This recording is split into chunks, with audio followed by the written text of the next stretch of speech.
ജനകൻ മഹാദേവന്റെ ധനുസിന്റെ മഹത്വം വിവരിക്കാൻ തുടങ്ങി. ദക്ഷ പ്രജാപതി നടത്തിയ മഹായാഗത്തിൽ പങ്കെടുക്കാൻ മഹാദേവൻ ഒഴികെ മറ്റെല്ലാ ദേവന്മാർക്കും ഋഷിവര്യന്മാർക്കും ക്ഷണം ലഭിച്ചു. ദക്ഷൻ എല്ലാവർക്കും ഹവിസും കഴിപ്പിച്ചു. ഇതിൽ മനനന്ദ ദേവി സതി അഗ്നിയിൽ ആത്മാഹൂതി നടത്തി. സതീദേവിയുടെ മരണത്തിൽ സകല നിയന്ത്രണങ്ങളും വിട്ടുപോയ മഹാദേവൻ തന്റെ ധനുസുമേന്തി ദക്ഷന്റെ യാഗശാലയിലെത്തി. അവിടെ സന്നിഹിതരായിരുന്ന ദേവന്മാരാരും തന്നെ സതീദേവിയെ ആ ഉദ്യമത്തിൽ നിന്നും പിന്തിരിപ്പിച്ചില്ല എന്ന കാരണത്താൽ മഹാദേവൻ അവരോട് ഇങ്ങനെ പറഞ്ഞു: എനിക്ക് ഹവിസ് അർപ്പിക്കാതിരുന്നപ്പോൾ നിങ്ങൾ എന്തുകൊണ്ടാണ് ആ പ്രവൃത്തിയെ ചോദ്യം ചെയ്യാതിരുന്നത്? അതിന്റെ പരിണിത ഫലമായിട്ടാണ് എന്റെ പ്രിയതമയെ എനിക്ക് നഷ്ടമായത്. നിങ്ങളിൽ ഒരാളെയും ഞാൻ വെറുതെ വിടുന്നതായിരിക്കില്ല. എന്റെ ഈ ധനുസിനാൽ നിങ്ങളുടെ ശിരച്ഛേദം ഞാൻ ഇപ്പോൾ തന്നെ നടത്തിയിരിക്കും. അവരെല്ലാം മഹാദേവന്റെ കാലിൽ വീണ് മാപ്പപേക്ഷിച്ചു.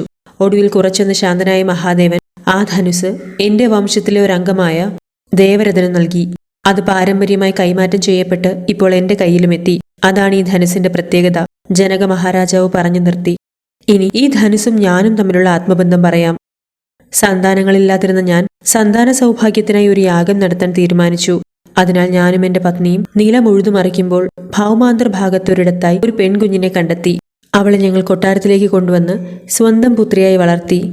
അവളുടെ പേരാണ് സീത. എനിക്കവൾ സാക്ഷാൽ മഹാലക്ഷ്മി തന്നെയാണ്, ഐശ്വര്യദേവത. വിവാഹപ്രായമെത്തിയ എന്റെ പുത്രിക്ക് അനുയോജ്യനായ വരനെ തേടുകയാണ് ഞാൻ.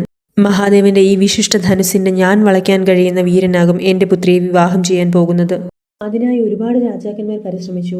ആർക്കും തന്നെ ഞാൻ ഒടിക്കാൻ സാധിച്ചില്ല എന്ന് മാത്രമല്ല, ധനുസൊന്ന് ഉയർത്താൻ പോലും സാധിച്ചില്ല. ജനകൻ വിശ്വാമിത്രന് നേരെ തിരിഞ്ഞു. എന്നിട്ട് വിശ്വാമിത്രനോടായി ചോദിച്ചു: ഗുരു, ഈ കുമാരന്മാർ അസ്ത്രവിദ്യയിൽ അഗ്രഗണ്യന്മാരാണെന്ന് അവിടുന്ന് പറഞ്ഞിരുന്നല്ലോ. അവരോട് പരിശ്രമിക്കാൻ പറഞ്ഞാലും? എന്നിട്ട് അദ്ദേഹം ധനുസ് രാജസദസ്സിലേക്ക് കൊണ്ടുവരാൻ കൽപ്പിച്ചു. ഏകദേശം 5000-ഓളം ആളുകൾ ഒരുമിച്ച് മഹാദേവന്റെ ധനുസ് ചുമന്നുകൊണ്ട് സദസ്സിലെത്തി. ഈ ധനുസ് പുഷ്പങ്ങൾ കൊണ്ട് അലങ്കരിച്ചിരുന്നു. രാജകുമാരിമാർ ദിനവും യഥാവിധി പുഷ്പാർച്ചന നടത്തി പൂജിച്ചിരുന്ന ധനുസായിരുന്നു മഹാദേവന്റേത്. രാമൻ തന്റെ ഗുരുവായ വിശ്വാമിത്രന്റെ അനുഗ്രഹം നേടി ധനുസ് തന്റെ കൈകളിലെടുത്തു. രാമൻ തന്റെ ഇടത് കൈയിൽ ധനുസേന്തി. വലത് കൈകൊണ്ട് ഞാൻ വളച്ചു.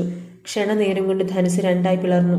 സദസ്സിലുള്ളവരെല്ലാം അത്ഭുതം കൊണ്ട് ആർത്തു വിളിച്ചു. ജനകൻ സന്തോഷം കൊണ്ട് ഓടിവെന്ന് പറഞ്ഞു: ഗുരു, എനിക്കിത് വിശ്വസിക്കാനാവുന്നില്ല.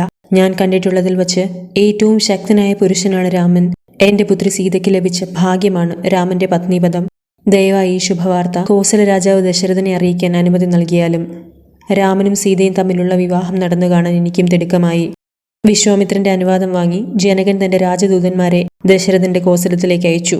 ജനകന്റെ ദൂതന്മാർ 3 പകലും 3 രാത്രിയും കൊണ്ട് കോസലത്തിന്റെ തലസ്ഥാന നഗരിയായ അയോധ്യയിലെത്തി. അവർ നടന്ന കാര്യങ്ങളെല്ലാം ദശരഥനെ ധരിപ്പിച്ചു. ദശരഥൻ അതീവ സന്തുഷ്ടനായി. അദ്ദേഹം രാമനായി വിവാഹാലോചനകൾ നടത്തി വരുമ്പോഴായിരുന്നു ഗുരു വിശ്വാമിത്രൻ രാമനുമായി പുറപ്പെട്ടു പോയത്. ഈ വൃത്താന്തം ശ്രവിച്ച 3 രാജ്ഞിമാരും ആഹ്ലാദത്തിൽ ആറാടി. ദശരഥന്റെ രാജഗുരുക്കന്മാരായ വസിഷ്ഠനും വാമദേവനും ജനകന്റെ ആവശ്യത്തെ സ്വാഗതം ചെയ്തു.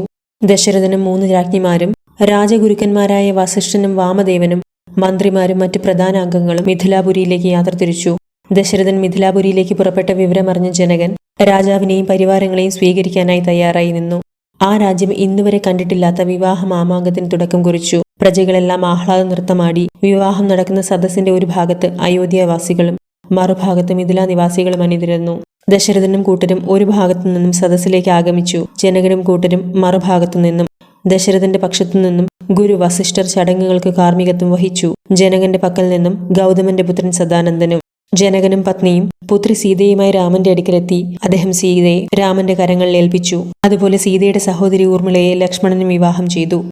ജനകന്റെ സഹോദരനും സാഖ്യ സാമ്രാജ്യത്തിന്റെ രാജാവുമായ കുശധ്വജന്റെ പുത്രിമാരായ മാന്ധവിയെയും സുതകൃതിയെയും യഥാക്രമം ഭരതനും ശത്രുഘ്നനും വിവാഹം ചെയ്തു. വിവാഹം നടന്നതിന്റെ അടുത്ത ദിവസം പ്രഭാതത്തിൽ തന്നെ ഗുരു വിശ്വാമിത്രൻ നവദമ്പതികളെ അനുഗ്രഹിച്ച് ഹിമാലയത്തിലെ തന്റെ ആശ്രമത്തിലേക്ക് തിരികെ പോയി. ദശരഥനും കൂട്ടരും നവദമ്പതികളെയും കൊണ്ട് മിഥിലാപുരിയോട് യാത്ര പറഞ്ഞ് അയോധ്യയിലേക്ക് യാത്ര തിരിച്ചു. എന്നാൽ തിരികെ വരും വഴി പക്ഷി മൃഗാദികൾ എന്തൊക്കെയോ ദുശ്ശകുനങ്ങൾ നൽകുന്നത് പോലെ ദശരഥന് തോന്നി. ചെറിയ ഭയം അദ്ദേഹത്തിന്റെ ഉള്ളിൽ തോന്നി. അദ്ദേഹം ഗുരു വസിഷ്ഠനെ വിളിപ്പിച്ചു. വസിഷ്ഠൻ ഇങ്ങനെ പറഞ്ഞു: രാജൻ, എന്തോ അരുതാത്തത് സംഭവിക്കാൻ പോവുകയാണ്. പക്ഷികൾ പെട്ടെന്ന് പറന്നു വന്നതും പോയതും അപകട സൂചനയാണ് നൽകുന്നത്. എന്നാൽ മൃഗങ്ങൾ പ്രദക്ഷിണമാണ് ചെയ്തത്. അതിനാൽ ദോഷമില്ല. വിധി എന്താണെന്ന് വെച്ചാൽ നമ്മൾ നേരിടുക തന്നെ വേണം. അവർ സംസാരിച്ചു കൊണ്ടിരിക്കുമ്പോൾ തന്നെ പെട്ടെന്ന് അതിശക്തമായൊരു കാറ്റ് വീശി. സൂര്യനെ കാർമേഘങ്ങൾ മൂടി. എല്ലായിടത്തും അന്ധകാരം വ്യാപിച്ചു. പെട്ടെന്ന് എവിടെ നിന്നോ കയ്യിലൊരു മഴുവുമായൊരു വ്യക്തി പ്രത്യക്ഷപ്പെട്ടു. അത് പരശുരാമനായിരുന്നു, ജാമാദഗ്നി മഹർഷിയുടെ പുത്രൻ. ഗുരു വിശ്വാമിത്രന്റെ സഹോദരിയായ സത്യവതിയുടെ പുത്രനായിരുന്നു ജാമാദഗ്നി. അക്ഷത്രിയ വംശത്തിലെ രാജാവായ കാർത്തി വീരാർജുനൻ ജാമാദഗ്നി മഹർഷിയെ വധിക്കുകയുണ്ടായി. തന്റെ പിതാവിന്റെ മരണത്തിൽ പ്രതികാരദാഹിയായ പരശുരാമൻ എല്ലാ ക്ഷത്രിയന്മാരെയും വധിച്ചുകൊണ്ട് അവരുടെ ചോര കൊണ്ട് തന്റെ പിതാവിന് തർപ്പണം ചെയ്തു. ശേഷം അദ്ദേഹം മഹേന്ദ്രപർവ്വതത്തിൽ ധ്യാനത്തിനായി പോയി. രാമൻ മഹാദേവന്റെ ധനുസ് രണ്ടായി പിളർത്തിയ വൃത്താന്തം ശ്രവിച്ച് രാമനെ പരീക്ഷിക്കാനായി നേരിട്ട് വന്നതായിരുന്നു പരശുരാമൻ. പരശുരാമൻ രാമനെ സമീപിച്ചു പറഞ്ഞു, രാമ, നീ മഹാദേവന്റെ വില്ലൊടിച്ച കഥ ഞാൻ കേട്ടു. എന്റെ കൈവശം എന്റെ പിതാവായ ജാമാദഗ്നി നൽകിയ ഭഗവാൻ നാരായണന്റെ ധനുസുണ്ട്. നിനക്ക് ആ ധനുസിന്റെ ഞാൻ മുറിക്കാനായാൽ നീയൊരു വീരനാണെന്ന് ഞാൻ അംഗീകരിക്കാം. ഇനി നീ പരാജയപ്പെടുകയാണെങ്കിൽ നീ എന്നെ നേരിടേണ്ടതായി വരും. ഇതാ ധനുസെടുക്കൂ. ഈ സംഭവവികാസങ്ങൾ നേരിട്ട് കാണുന്ന ദശരഥൻ അസ്വസ്ഥനാകുന്നു. അദ്ദേഹം മോഹാലസ്യപ്പെട്ട് വീഴുന്നു. രാമൻ പരശുരാമനിൽ നിന്നും ധനുസും ഏറ്റുവാങ്ങി. രാമനിൽ നിന്നും പ്രവഹിക്കുന്ന ശക്തിയും തന്റെ ഉള്ളിലുള്ള ശക്തിയും ഒന്നാണെന്ന് അപ്പോൾ പരശുരാമൻ തിരിച്ചറിയുന്നു. തന്നെപ്പോലെ രാമനും ഭഗവാൻ നാരായണന്റെ അവതാരമാണെന്ന് മനസ്സിലാക്കുന്ന പരശുരാമൻ രാമനെ വണങ്ങി തിരികെ മഹേന്ദ്രപർവ്വതത്തിലേക്ക് പോകുന്നു. രാമൻ മയങ്ങിക്കിടക്കുന്ന തന്റെ പിതാവായ ദശരഥനെ ഉണർത്തുന്നു. പ്രശ്നങ്ങൾ ഒഴിഞ്ഞുപോയതിൽ ദശരഥൻ ആശ്വസിക്കുന്നു. വിവാഹസംഘം വീണ്ടും യാത്ര തുടർന്ന് അയോധ്യയിലെത്തിച്ചേരുന്നു. ജനങ്ങൾ ആടിയും പാടിയും മധുരപലഹാരങ്ങൾ വിതരണം ചെയ്തും തങ്ങളുടെ രാജകുമാരന്മാരുടെ വിവാഹം കെങ്കേമമായി ആഘോഷിക്കുന്നു. ദശരഥന്റെയും കൗസല്യയുടെയും മാതൃകാപുത്രനായിരുന്നു രാമൻ. സീതയും രാമനും മാതൃകാ ദമ്പതികളും. അവർ പരസ്പരം ബഹുമാനപൂർവ്വം ആരാധിച്ചിരുന്നു. അയോധ്യ നഗരിയും അവരുടെ ദാമ്പത്യത്തിൽ ആഹ്ലാദപൂർണമായിരുന്നു.